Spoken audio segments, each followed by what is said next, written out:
Okay. While you're busy doubting yourself, someone is intimidated by your potential. Wow. I wouldn't take you here if I didn't think you could do it.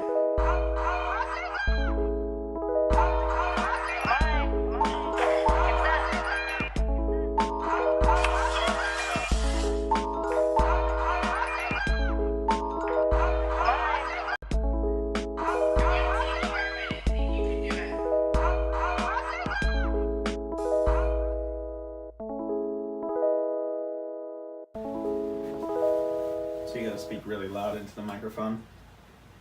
Is this loud enough? That's better. Okay, cool. Maybe I should have to be like making out with it. That's good. Okay. Well, hello everybody. Happy Thursday. It's currently California's currently 7 inches underwater, so that's gonna be fun. Today I'm joined by my very special guest, Megan. She's one of the first teammates that I had on Bergener Strength and Sage's gym, so that's been fun. She's a really excellent weightlifter, really powerful human being, and today it's a special edition of the 1,000 Ways podcast. It really is something that I'm just gonna start trying out when I have people on. But what does it say? What does it say on the front right there? It says in between cues. In between cues. So over the past couple days, or pretty much like the last couple weeks, I've really been thinking about what the podcast is and what it does. And the conversation that I had with myself when I was just talking and thinking about it was coaching cues. So the 1,000 Ways podcast started because of something that I heard on Coach Bergener say. I'm not 100% sure where it was, but I heard him say that it was something that he mentioned when coaching. There's 1,000 ways to say the same thing. There's 1,000 ways to cue somebody, but what a cue is it's a coaching cue is a way to get an athlete or a person to react to a specific instruction, and they just kind of do it automatically. So it's, they're queued up and they just do it automatically. So, our coach Sage, she says reach a lot. Yeah. And not many people are going to understand what that means, but in the middle of a lift, towards the end of it, the people who do it every single day, they're going to know what it means. So the 1,000 Ways podcast is a way to cue up, is a way that I would like to cue myself to just automatically react to adversity and cue myself up for life in the same way where it, oh my god, I'm sorry. in the same way where it where an athlete would respond unconsciously to the coach, I would like to respond unconsciously to the things that I've learned, my own cues. So with that being said, in between cues is a way that we're going to get the perspective of not just me, but my teammates, the coaches, and people that I eventually will bring onto the podcast. So Yeah. Megan, go ahead and introduce yourself, bud. Well, you did a really good job. I am Caesar's teammate. I started lifting with Sage. Sage Bergner. Sassy, like 2 years ago. Wow, it's already been that long. It's been almost 2 years. Yeah. Wow, that's insane. Yeah, because Bailey and I started training with her like a year ago. Mm-hmm. And you've been with her since Hawaii, right? Yeah, there was like a 2-month transitional period, Yeah. But yeah, roughly. We'll dive into all that, but yeah. But what else? Who's Megan? Who's Megan? I immediately forget who I am when I'm asked that question. I nanny. That's my favorite thing in the world. I love the kiddos. I lift. That's really it. I'm not that interesting. Well, in between lifting and your job as a nanny, your job as a professional nanny. What is it that keeps you motivated? Because I know that you personally, you are very, very spiritual, very religious, but you are very involved with yourself. Like you're very involved with the way that you feel on the inside, and you think that that's a very, it's a very important thing as an athlete and just as a person to have on the back end. Yeah, for sure. I think for me, it's more weightlifting in itself has made me be more self-aware, and it can like next level. I've always been a little self-aware, but not in this way. And I think that it's important and it's really necessary. Wait, what was the first question you just asked me? I don't remember. Dang. Pretty sure. I'm like trying as I'm talking. It was pretty. It was about just being one with yourself and just. What keeps me motivated? Yeah, I think what motivates me the most is I have yet to reach my full potential as an athlete. That is like, it's a fear of mine, but it's also the coolest thing to think about. Because on one side of it, you're like, okay, well, what if I never reach that? What if I never know what I'm fully capable of? Am I ever going to be the athlete that I'm destined to be? And then the other side is like, oh my gosh, like, what am I going to do in the next 5 to 10 years with this sport, with life? Who am I going to affect? How am I going to be affected? And just to think about all of that is amazing. Yeah. Amazing. I think I spoke about it on the last episode when I was talking about everything that happened after our meet. Yeah. It was kind of eye-opening to see how much I hadn't done. Exactly. In the 6 months from being hurt to lifting last weekend. And the only thing that's the cool part about it all is that if I were to just be the best that I could be now, I mean, it wouldn't be any fun. There's no fun in just getting there and being there. It's the journey. It's the point of. It's all the stuff in between. It's the stuff that we talk about all the time, where it's exactly. You need all that shit. You need all that struggle. You need all that terrible stuff to happen in between that really makes you a champion. Yeah, and appreciate it because it adds more value. And I talked to B about this the other day. I fully believe the more time that you invest into something is going to determine the value of it. Yeah. And what I love about weightlifting is you're never allowed to be complacent. There's never a point where you're able to be like, okay, I'm going to half-ass this and expect to improve or even stay where you're at. Yeah. It puts everybody on an equal playing field, and it's my favorite thing in the world. You can't, 200 pounds is 200 pounds, 200 kilos is 200 kilos. You can't, it's not different for one person that is for another. It is what it is. Yeah, you can't whip it. Exactly. It's the same every time. Like you have to put that work in. Like everything, you can always do better. You can always be better. I think Matt Fraser said it in one of those videos about him. He's like, weightlifting is one of those things where you can always fix something. You can always have a straighter pull. You can always get stronger.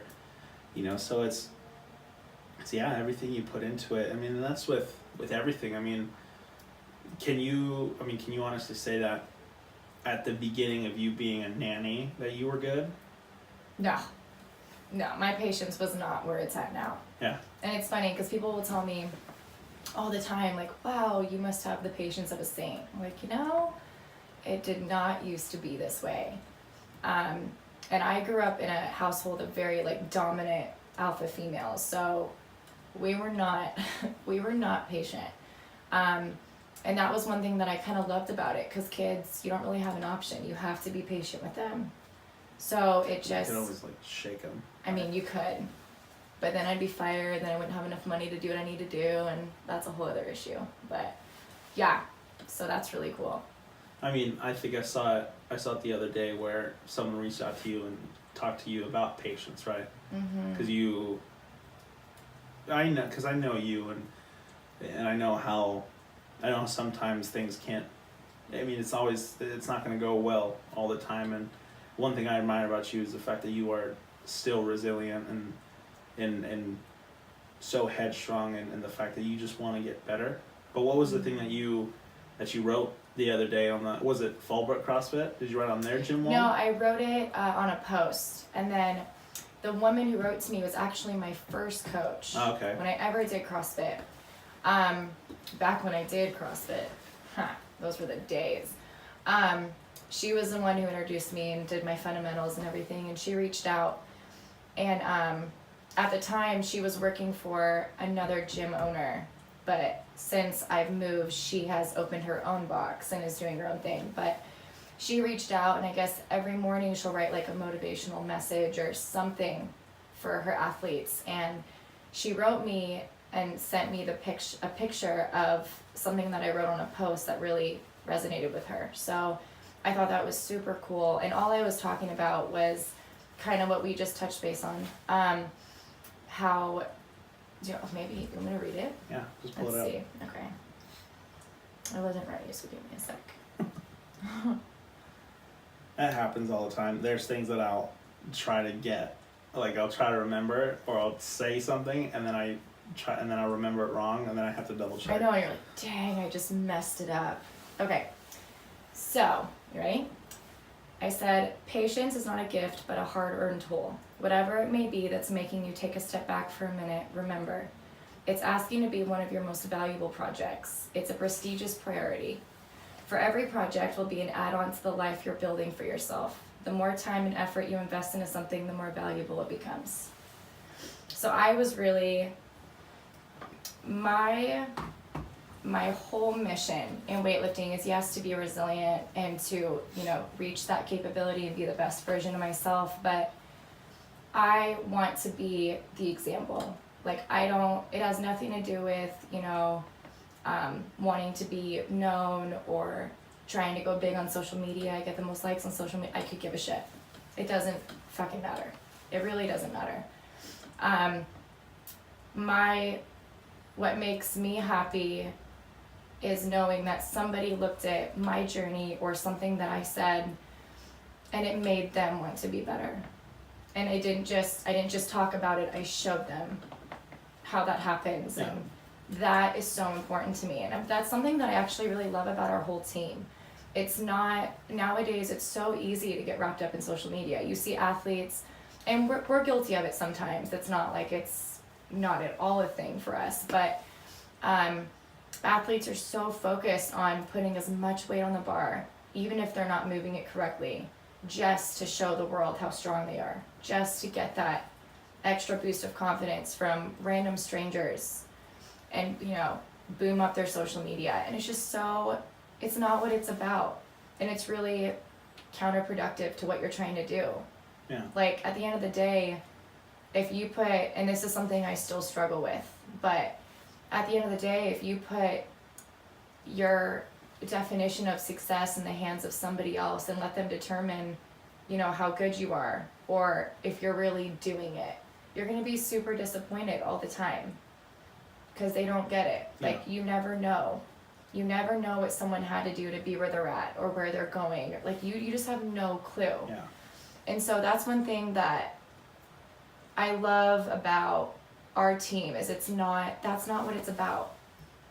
And we'll hold each other accountable.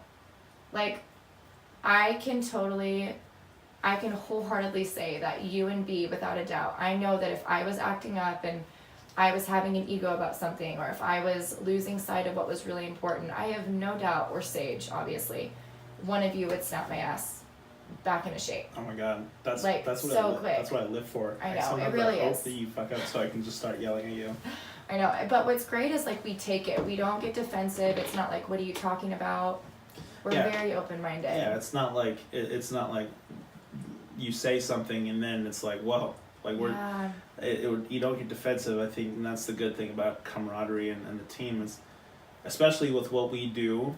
Yeah. We know that each person, I mean, weightlifting as a whole, just what we do it's a really solitary and you're the only one that's on the platform, like you're the only one that's doing it, and it translates to everything else. If you're in a small group of people and you all know what it is that the person next to you has to go through, I mean, you understand it. So for us to sit there and be able to give that correction and give that cue to one another and let them know, like, hey, you're not being your best today. Yeah. That's really important, because you guys tell me that all the time. You guys will say all that kind of stuff to me all the time, and it really gets me back to where I need to be. Right. At the meet, what was it, last weekend? Yeah. Yeah, it was last weekend. So after I bombed down on snatch, and in between clean snatch and clean and jerk, when I was thinking about when Sage and Coach B were thinking about what I was gonna do, if I was gonna go up there. Right. And I was like, it hurt, like my ankle hurt. I wanted to go up there and I wanted to just do it no matter what. But I remember like Sage was talking to me, and I remember her looking at me, and I told her, she asked me, it's up to you. And I told her, well, what are you going to think about me? And she looked at me and she was like, it's not about me. Like, it's not, like, I'm not going to think about you any differently. And that really, she told me that she was proud of me, and that, because I told her before the meet that I was nervous. Right. It was the first meet that I've been nervous for since one of the very first ones, and she told me that I was the athlete that she saw me in the beginning, and the athlete that I need to be better, not some cocky, young weightlifter. And I really, and the fact that she could tell me that, and like it hits home. The things that she say, like the things that she says, like those things hit home, and it was really hard to sit there and not want to go and continue for her and for Coach B in it. But we're doing those, we weightlift for ourselves. Mm-hmm. And at the end of the day, it was a smart decision just to kind of hold off. But you go through so many changes and so many, it's like a metamorphosis. You're like a butterfly. When it's like you're transforming mentally, but you're transforming physically. So it's trying to, something that you'll remember. My biggest thing in the beginning, and you're probably similar. My physical ability far surpassed where I was at mentally. So it went for a while, and then I got to a point where I was so, like, the two were so far from each other. Yeah. I couldn't get it together, and that's when I had my first real plateau. And I remember being so frustrated, and I was blaming, everything was external. Like, oh, it's because of my work schedule. Oh, it's because I don't have the money to recover in the way that I should be recovering, or whatever excuse I had in that moment. I thought that that was why things weren't going well. And one thing that this might be a little off topic, but one thing that I adore about Sage, and I'm so thankful for, is the fact that she has taught us from day one to be our own advocates. Like, there was never a point when she was okay with us just fully 110% depending on her to do this for us. Yeah. Like, she has always from day one, like, this is your journey. I'm gonna help in any way that I can. I'm here to support you. Like, we're in this together, but at the end of the day, it's only you on the platform. Yeah. And I always had so much respect, and you always look at, like, it's very common for coaches to be like, oh, that athlete would be nothing without me. Yeah.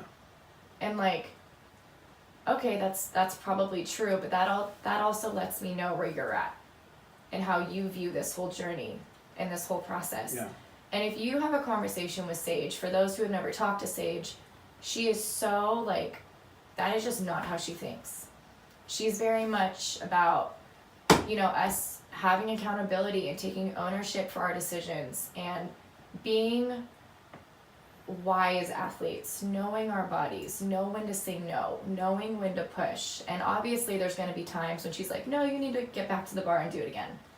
And, you know, that's life. But that's one thing that I think was a big step for you, because you demonstrated that this weekend. Because I feel like the younger you would have been like, oh, no, I'm fine, I'm going out. Like, fuck my ankle, it's whatever, I'll go out. I want to be a champion. You know what I mean? Yeah. As opposed to, like, listening to your body. I mean, you could, but what is that going to do? There was something that my dad said, and it wasn't until after. But my dad was there, and that was one of the first meets that he had stayed. He went and watched both days. He watched everybody, and if I'm being completely honest, it wasn't until after, and then after he saw it, because growing up, I played baseball, I played football, I've done a bunch of sports and all that stuff. So he knows the kind of person and athlete that I could be. Right. But what he said afterwards, and this was like at the lowest point. This was like after my ankle was hurting. We were on our way back up. We went to sushi, and it was just like right before, just on the drive up. So he told me, he's like, "You did it again." I'm like, "Did what again?" He's like, "You always do this where instead of sitting there and performing and enjoying it, you come out and you want to prove something, like you want to do something." And it wasn't until, like I said, "No, what are you talking about?" I was like, immediately I was like, "No, that's not true. I've never been that way. What are you talking, like, especially with weightlifting?" I'm like, "No." And then I sat and I thought to myself, what happened in the back room? And it was the guy who opened up at 140, the same thing. The guy who opened up at 140 before me. Yeah. In the back room, he was standing across from me, and he was snatching. And on his warm-ups, when he started getting to the heavy warm-ups, he would start dropping the weights. But he would snatch it, sit up and like yell and like grunt, and then make it known that he like made the lift, and then like dropped it. And then I would catch him like looking at me. And I don't know if it was passive or aggressive. I don't know what it was, but Trying to let you know. Yeah. Yeah. But then Sage caught it. She's like, "Do you know him?" And I was like, "No, I don't." And so she saw it too. So I wasn't being crazy. But when I saw him do that, I was like, "Fuck this guy!" Like I'm gonna. I totally get it. Yeah, I was like, "Fuck this guy!" Like I'm like, who does this guy think he is? Like, do you know? Yeah. To say it now, I sound like a fucking asshole. Like I sound like a piece of shit. No, but where in I'm the like, moment, it's very real. Well, what I was thinking was like, does he know who I am? Like, does he know what I've done? Yeah. And like sounding it, I sound like a huge, like, yeah. I haven't done anything. Yeah. Like I haven't done anything to earn that. I haven't done anything to say that. And I don't think, it's not that I ever will, but the fact that even if I go as far as I can in the sport, for me to sit and think like, does he know what I've done? That's a shitty thing to do. Like, I have to appreciate the competition, appreciate the fact that we're here, and and then I went out, and then I missed my first snatch, and then I was like, on my way out there to snatch the first time, he touched me, and he was like, "Hey, good luck, man." And I was like, and that fucked with my head. Yeah. And in the back room, I was like, sitting there, not looking at him, not doing anything, and I was just thinking, the person with the stronger mindset is going to win here. The person with the stronger mindset, and that's the thing I say all the time, is the person, you put two people in a room with the same capabilities, the same ability, 100%, nothing different. The person with the stronger mindset is going to win. And I've been thinking about that since, and I don't know, in the situation, I don't know who had the stronger mindset. I don't know if he was just stronger physically, and his mindset. Do you want me to be completely honest? What? I think it's not, I wouldn't say it's a weak mindset, but both are lacking. Because if he's taking the time to do something to get your attention, he's not focusing on himself. And if you are bothered by it, you're not focusing on yourself. That's me, yeah. But I get it, because, you know, any competitive athlete that tries to tell you they've never been in that situation, there's no way. Like, that's just part of it. So I think being able to recognize that that's not exactly where you want to be, and that it affected you the way it did Yeah. is also a step. Yeah. And so like now moving forward, because it's not the last time it's going to happen. Like, let's be honest, especially with you trying to reach the caliber that you're trying to reach. It's not the last time it's going to happen. So now looking at that, just be like, next time I'm not going to be bothered. And there's no doubt with you being the way you are that that's going to be how you approach it. And it's so, I think that all goes with kind of like expectation and like what you really want to achieve at that meet. And it's so interesting because Sage and I just had this conversation and she kind of had to check me a little bit. And, so she called me, and for those who don't know, I, in my opinion, did not show up and did not have a great meet. That was walking away from it, I was not happy. I was pretty bummed about it. So, she catches on, obviously. She calls me and she's like, what's going on? You've had a whole day to think about it. I want to hear your take on the meet. And I was just honest. I'm not happy with what I did and my performance. And she was like, you got to figure it out. And at first I was like, man, I didn't really know how to take it. But then I thought about it for a second, and she's right. Like, you got to figure it out. You got to learn from it. And then she was like, yeah, we do this to be better, and, we're trying to be the best we can be, but did you have fun? And, that wasn't even something I was thinking about. And then you mentioned the other day where you were like, yeah, we do this shit to be great, but we're supposed to have fucking fun. This is fun. Weightlifting is fun. When I think it was at American Open Series, at American Open Finals, the first year that I went to it, I'd shown up with the same attitude that I had shown up with at the meet the other day, especially after knowing I seeing a bunch of guys there that you see on YouTube and Cal Strength and those kind of just good guys, in the situation where your idols become your rivals, that kind of stuff. Mm-hmm. I just seen a bunch of guys that I've recognized and I knew that were good, and I was like, fuck, I have to bring it. And I was putting all this pressure on myself, and I was just getting angry and getting frustrated. I was just getting in that mindset where it was I gotta go. And I was just, I had this scowl on my face. I wasn't having, I was walking through the hotel, through the convention center in Anaheim, and I was just walking around looking at everybody, and everyone was saying hi, and I was ignoring them or just nodding my head and not really doing anything. And it wasn't until I sat there and I was like, what the fuck are you doing? Yeah. Think about where you're at, think about what you've done to get here, and think about the opportunity that you're going to have right now. It's you're not going to win. You're not going to win, but that doesn't mean that this isn't a valuable thing. And I ended up switching my whole mindset from I have to be the best to let's do the best we can, right, and just have fun. And then I ended up going 6 for 6 with 2 PRs, and you bought me that $90 bottle of whiskey to celebrate, and that was, I still have that. Yeah, that was awesome.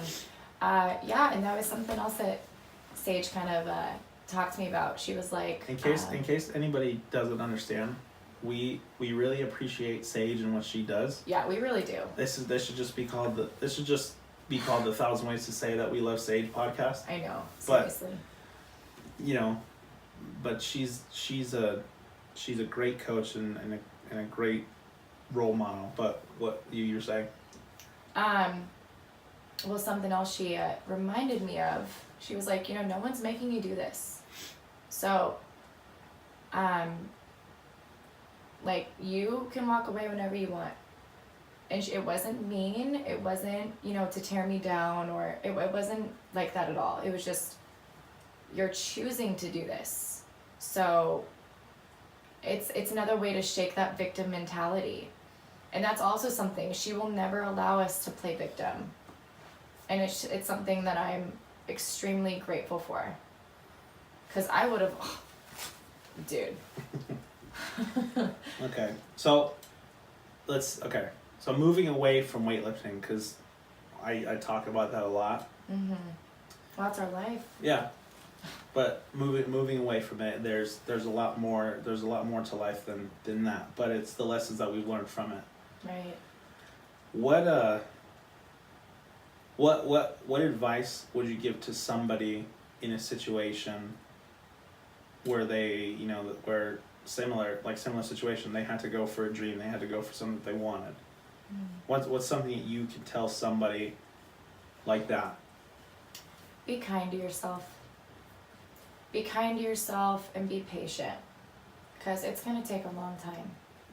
It's going to take a long time, and don't set an expectation. Don't set any expectations as to where you need to be at what time. And this is something that I currently struggle with. So I say it because it's what I'm slowly realizing with every fail that's happened in the last 2 years. Needs to be on the top of my list. I have to be on top of it.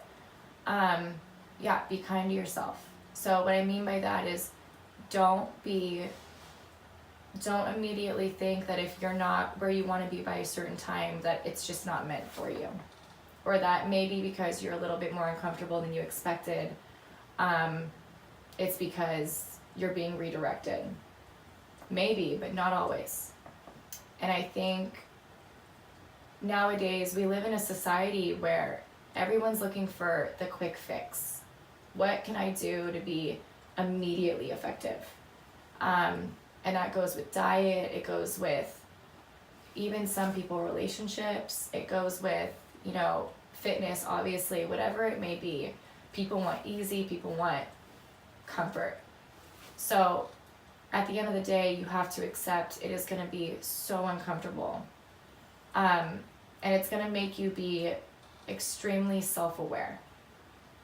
And self-awareness, although it's incredible because you grow and you become this person who you never knew you were capable of being, but it also opens up a whole other side of yourself that you didn't even know was there. And that can be stemmed from, childhood trauma. It can be what's fueling your worst insecurities. And it's really uncomfortable to just sit with that and know that that's what you have to do in order to overcome those and take the next step and grow and elevate as a person and as an athlete.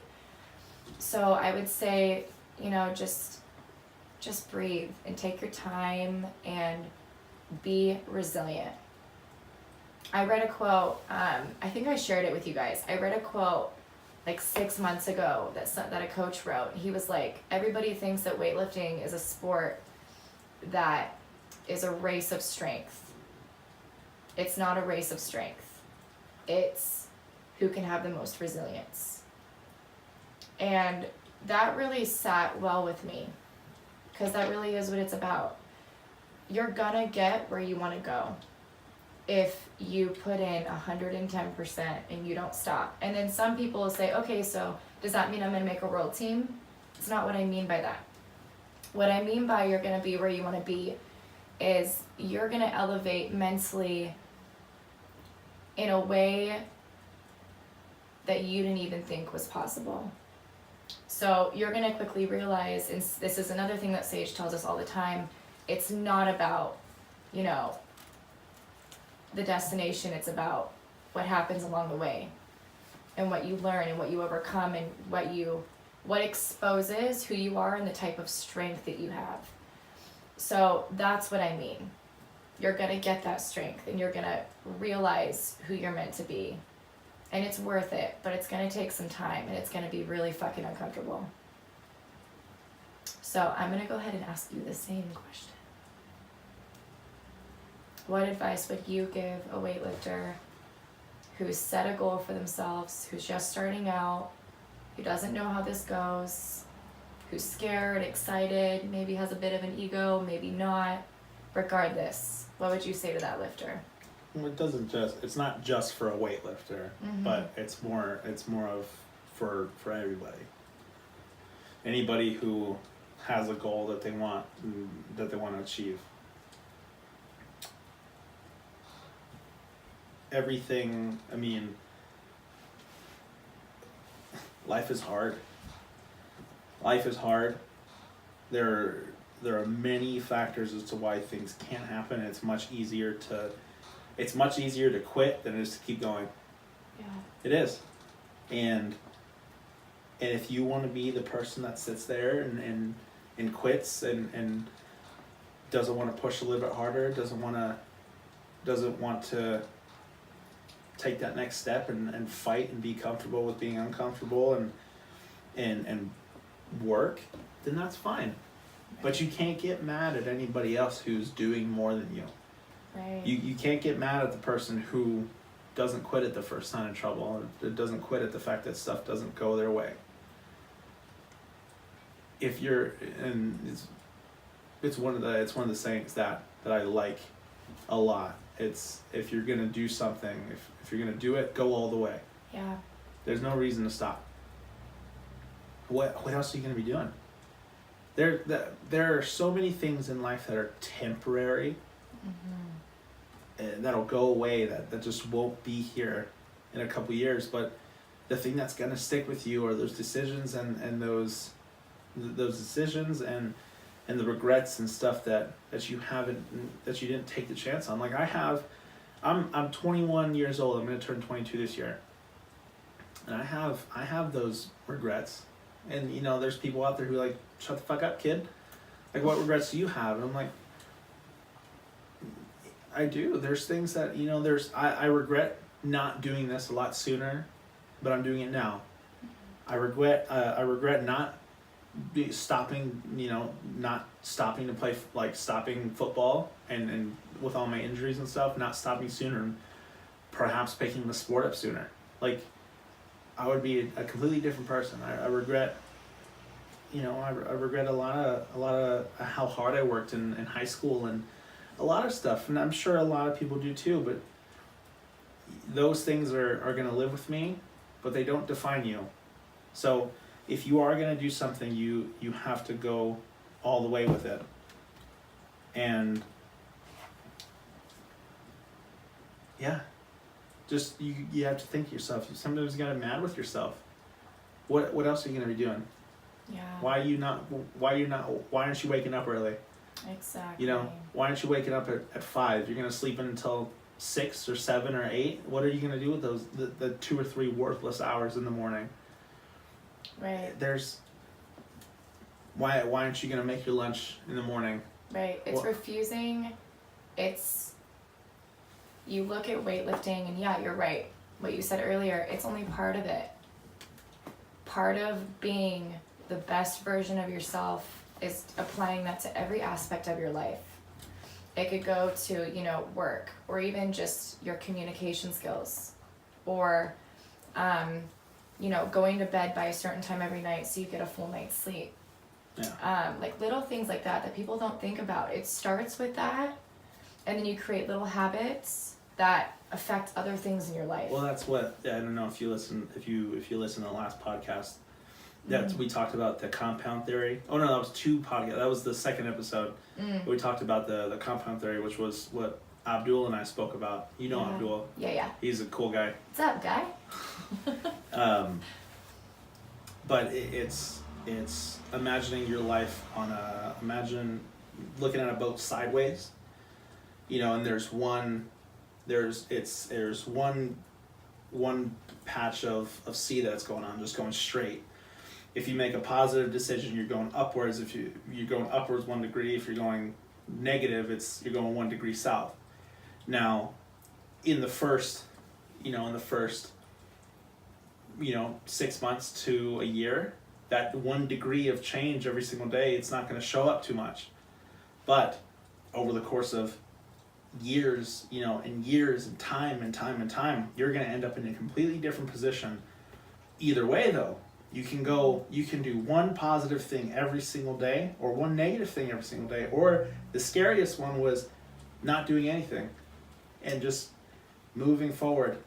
That is legit my biggest fear, is being in the exact same place, and not even physically but mentally, that I was a year ago or 6 months ago. And from this perspective, like my perspective and Bailey's perspective, you're a completely different person from from when we first met you. Like completely different. Like change. You're much stronger, more independent, and just all around just more confident and sound person than you were, because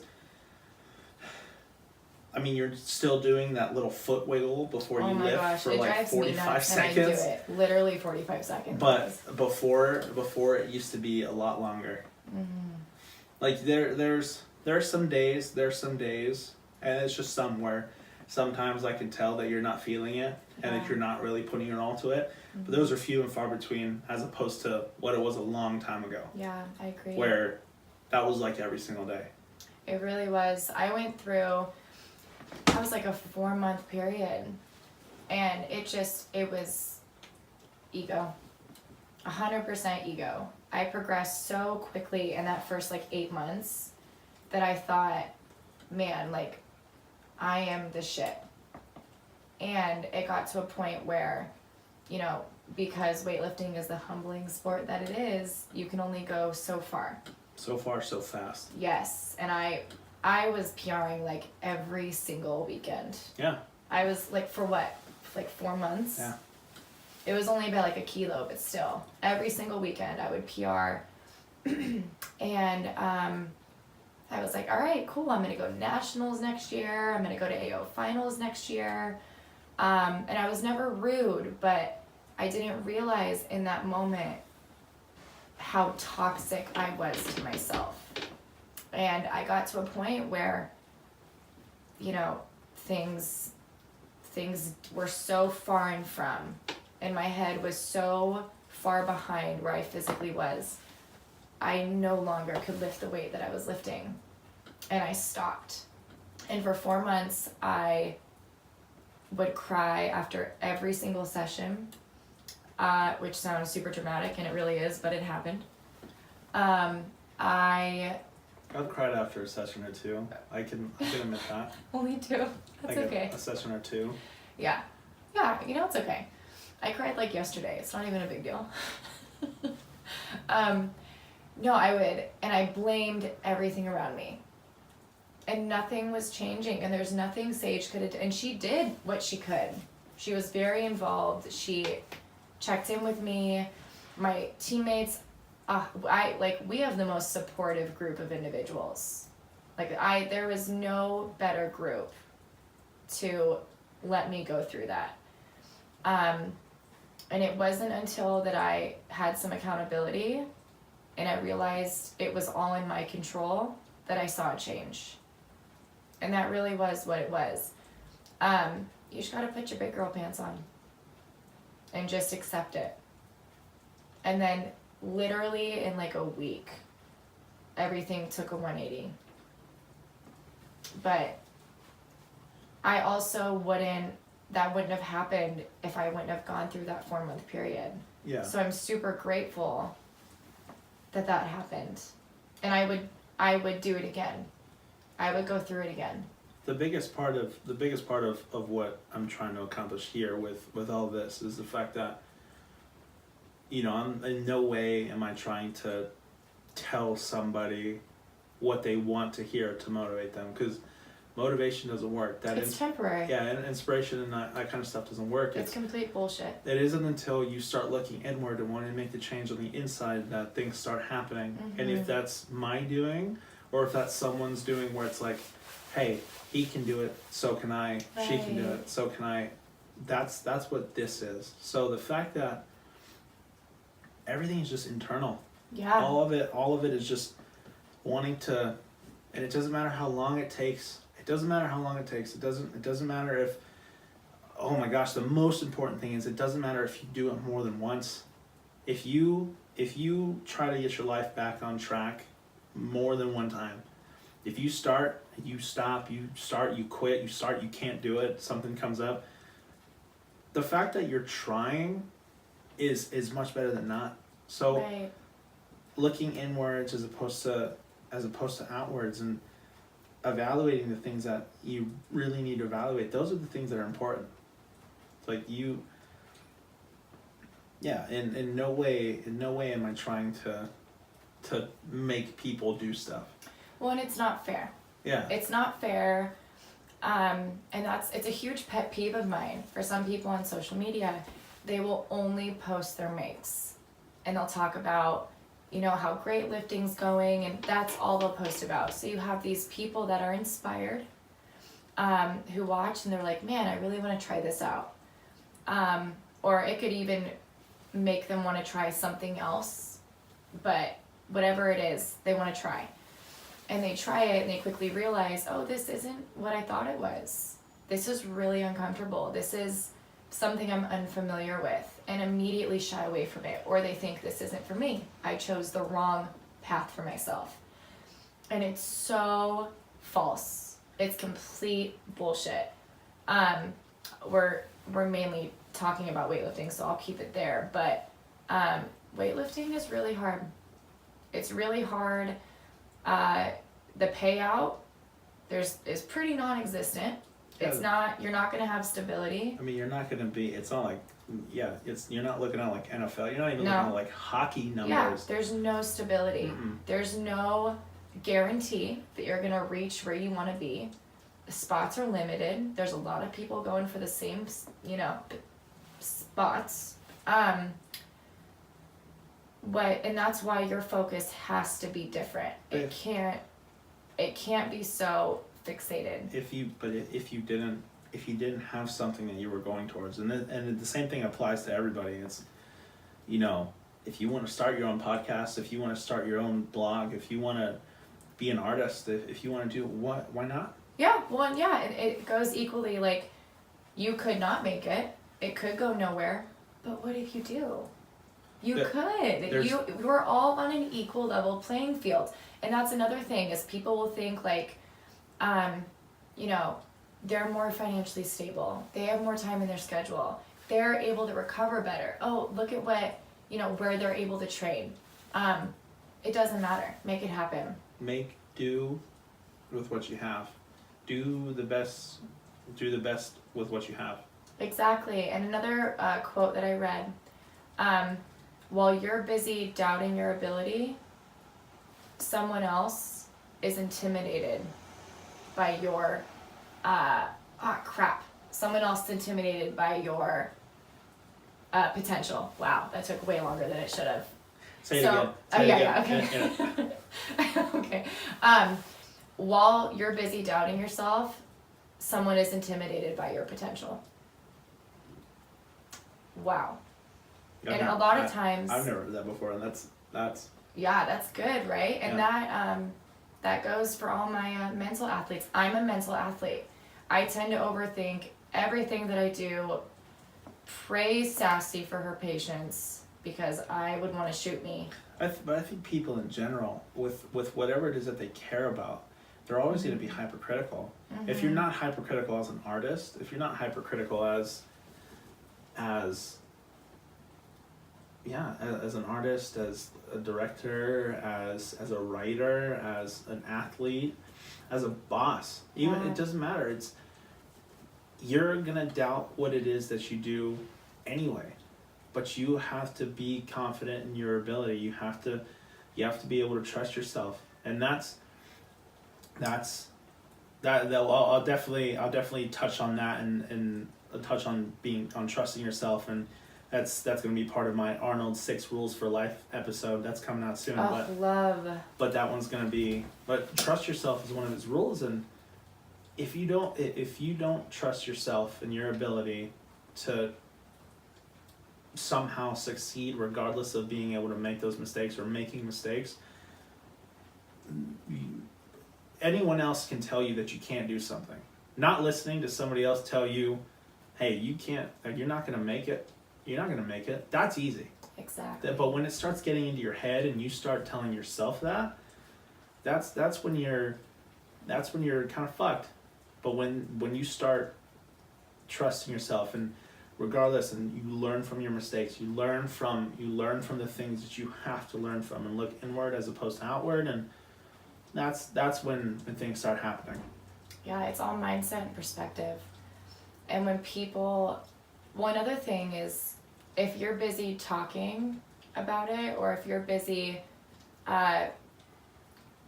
talking about someone else not doing it, this might be a little off topic actually, but I just thought of it. It's completely shifting your focus away from where it needs to be. When you think about, you know, you're the only man in the arena, right? So when you go into this arena, it's fight or flight, okay? So, you know, you're a predator or you're prey.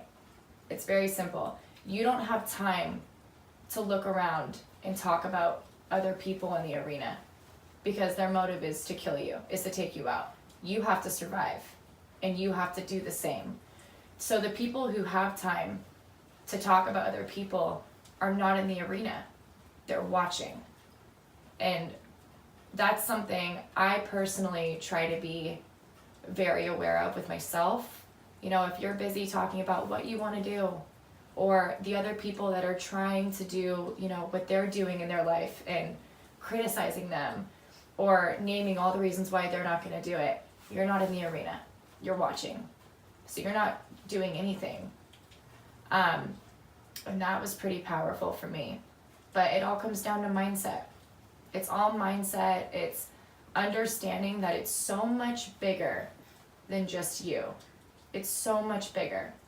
There's so much more that you can do in this life. And there's the way that you can impact the people around you is so much more important than winning a medal or being able to say, I'm on a world team. I went to the Olympics. Guess what? That's pretty cool.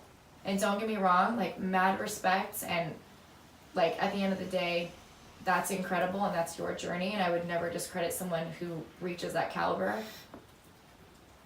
Who did you affect in that process? What impact did you have walking away from the sport? Yeah. That's what matters. So that is what people, the reason why you become self-aware and you strive to be excellent in all these other aspects of your life is to make an impact and to have that effect on the world around you. And that's it. And by doing so, you're going to achieve the other things that you want to achieve. There's one of the biggest rules or one of the biggest things that's it's another one of Arnold's 6 rules, but it's also in the book Think and Grow Rich. Napoleon Hill talks about what it is to give back. When doing something, and especially doing something that you're passionate about, that you want to make part of your life, if you're not providing value to somebody else, if you're not providing a certain level of importance and putting the fact that, yeah, everyone else is important as well, if you're not helping somebody else, you're not really doing anything. So with this kind of stuff, and it's crazy, yeah. There's been a couple times, I think it was one time in particular where we were out in Vegas for the AO3 last year. Mm-hmm. And one guy recognized me he recognized me, and I never met him before, but he knows me from Reddit and the stuff that I post on Reddit. And he came up to me and he talked to me and he was like, man, I think it's incredible, like everything that you've done, like, so I love watching your progress. And that was just one account. I mean, there's another guy, there's a guy, he's a badass dude, his name is Riley. He like my dog. Like your dog. But this was back when I tried to do the kilos and collars, the kilos and collars like page. Instagram page where I was just lifting in like collared shirts and was trying to get Trevor and all the guys to do it. Yeah, that was fun. I had guys do it. I had guys do it and send it to me, but Riley was one that he followed me on Instagram just for me, like my personal profile. Messaged me and he was like, it's like, hey man, like I love watching you, like it's like incredible seeing your transformation, like I love watching you lift, just all that kind of stuff. And him and I went back and forth and talked, and it was just the impact that, however small it is, my impact on his life, like it's still an impact. And him and I still talk, and like he's a badass guy, but it wasn't until like he was the first guy to ever participate in the kilos and collars thing, where he sent me a video first, and I was like, I was taken aback by that, like the fact that he wanted to do that on his own, and yeah, he's just like that kind of stuff. Like I've met indirectly like some incredible people who just appreciate what it is that I do for myself, and again, that's why the most important thing that I can do as an athlete and a leader is make sure that I'm conveying a good message, that I'm about it, that I live it, and that I do it because not for them. No, I don't do it for them. I do it for me, but because I do it for me, it shows them that they can do it. And yeah, it goes both ways. Yeah. So by you giving, or setting that example and living the life that you preach to others they should be doing or strive to be, whatever it may be, it gives you a sense of accomplishment. Like for me, there is nothing, it's that message that you brought up that I received the other day, like having somebody write a post that I wrote on their board for their box, like I think that is incredible. And it has nothing to do with like, oh look, I wrote that. No, it's that message reached this one individual, and hopefully she reached these 20 individuals, or even one more individual. Maybe someone came into the box that day who was really struggling with something at home, or like a promotion at work, and they needed to see something to put their mind at ease. Yeah. Nothing to do with me, but it did that. And that is the most incredible thing to me. And it gives, what you get from knowing that's happening is so much bigger than being famous or being known and the small temporary, this being up on this pedestal that people try to put themselves on. It's that feeling of being so loved. It's great. It's just temporary, and it helps nobody. It helps nobody.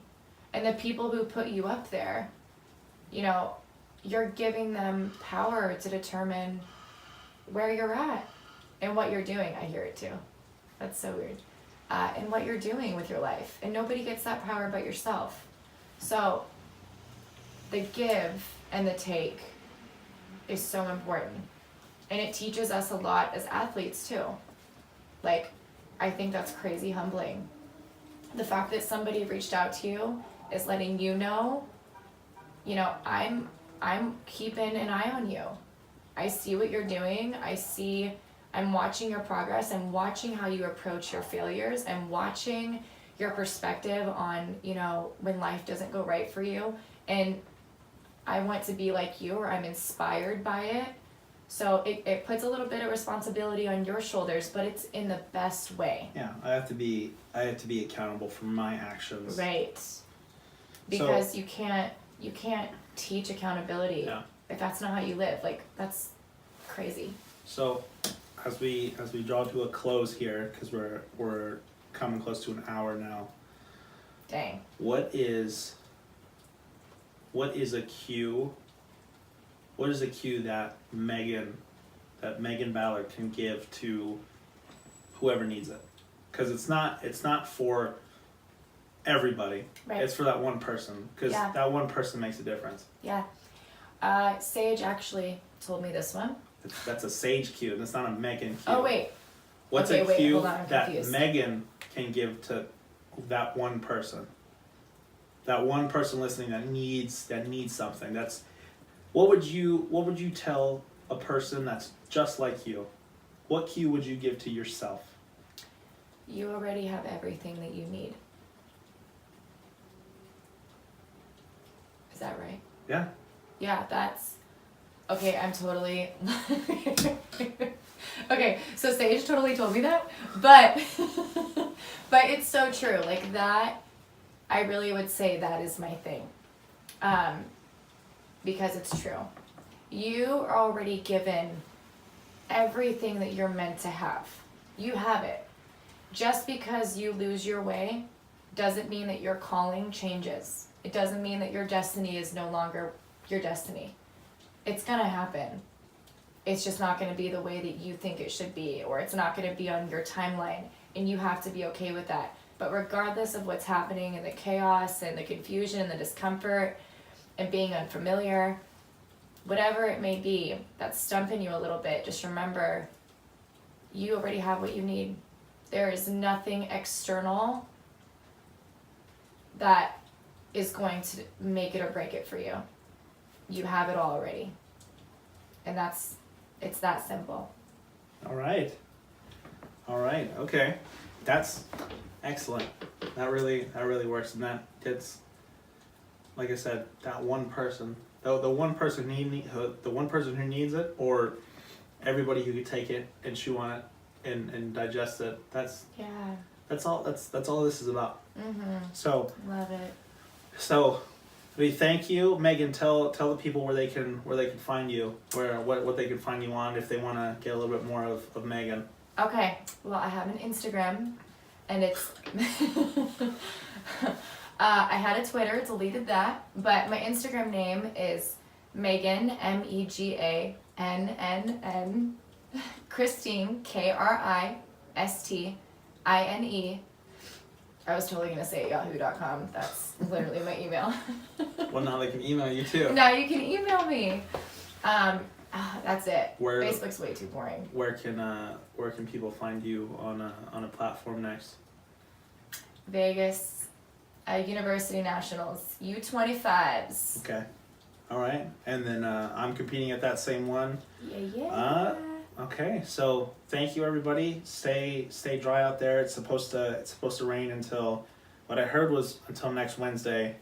I spent the fucking big bulk of this morning draining my backyard with a broom and breaking fences. So Hey, you did pretty good though. I might have to go do that again soon. So thank you everybody for tuning in. I hope you enjoyed this extra episode, and this is definitely something that I want to start up in between cues. So it's stuff that I say that I've learned, and the stuff that you can learn from other people, and whatever you need, all the cues in between.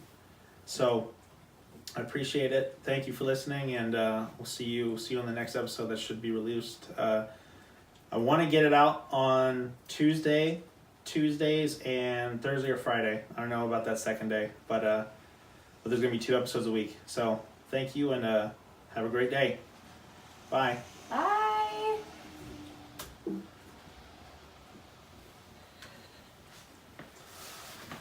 How was that? Good. Is that really good? Yeah. Alright, cool. Fucking phone. Everyone decided to get a hold of me right now.